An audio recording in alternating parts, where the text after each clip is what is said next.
Hallelujah. എല്ലാ ദൈവമക്കൾക്കും വന്ദനം അറിയിക്കുന്നു. Today's message title holy man of God, വിശുദ്ധനായ ദൈവപുരുഷൻ. വിശുദ്ധനായ ദൈവപുരുഷൻ. ഇത് ഏലീശായെക്കുറിച്ച് ശൂനേംകാരത്തി പറഞ്ഞതായ ഒരു സ്റ്റേറ്റ്മെൻ്റാണ്.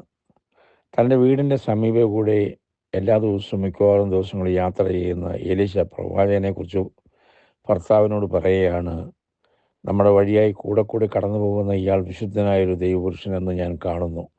2 രാജാക്കന്മാർ 4:9 വായിക്കുന്നു.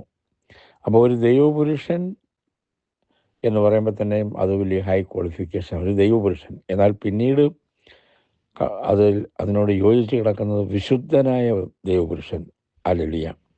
നമ്മളെക്കുറിച്ച് നാം ആയിരിക്കുന്ന സ്ഥലങ്ങളിൽ ഏതെങ്കിലും സദസ്സിലോ മീറ്റിങ്ങുകളിലോ ഒക്കെ ആയിരിക്കുമ്പോൾ നമ്മളെക്കുറിച്ചൊരു വിശുദ്ധനായ ദൈവപുരുഷനെന്നോ വിശുദ്ധനായ ഒരു സഹോദരി എന്ന് പറയുവാൻ മറ്റുള്ളവർ പറയുമോ എന്ന് നാം ചിന്തിക്കണം. യോസേപ്പ് പഴയ നിയമത്തിൽ നമ്മൾ 39:3 ഒരു കാര്യം കാണുന്നുണ്ട്.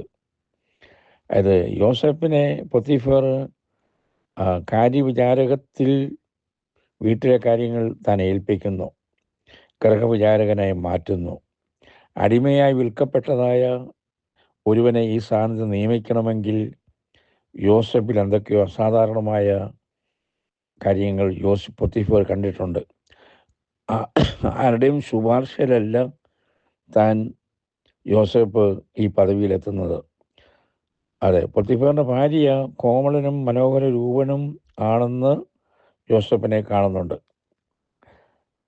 പൊത്തിഫർ കുറിച്ച് പറയുന്നത്, യഹോവ അവനോട് കൂടെ ഉണ്ടെന്നും അവൻ ചെയ്യുന്നതൊക്കെയും യഹോവ സാധിപ്പിക്കുന്നു എന്നും അവൻ്റെ യജമാനൻ കണ്ടു. അപ്പോൾ യഹോവ അവനോട് കൂടെ ഉണ്ടെന്നുള്ളത് ഒരു വിജാതീയനായ പൊത്തിഫർ കാണുന്നു. അപ്പോൾ അങ്ങനെ ആ അപ്പോയിൻമെൻറ്റ് കൊടുക്കുന്നു. ശൂനേംകാരത്തി ഒരു എബ്രായ ലേഡി അല്ല. എലീശ പ്രവാചകനെ കൂടെ അവിടെ അതുവഴി നടന്നു പോകുന്നത് കാണുന്നു.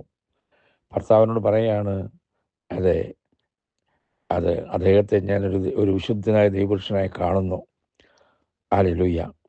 പൊത്തിഫർ യോസേപ്പിൽ കാണുമ്പോൾ ഒരു യഹോവയുടെ സാന്നിധ്യം ഉണ്ടെന്ന് താൻ മനസ്സിലാക്കുന്നു.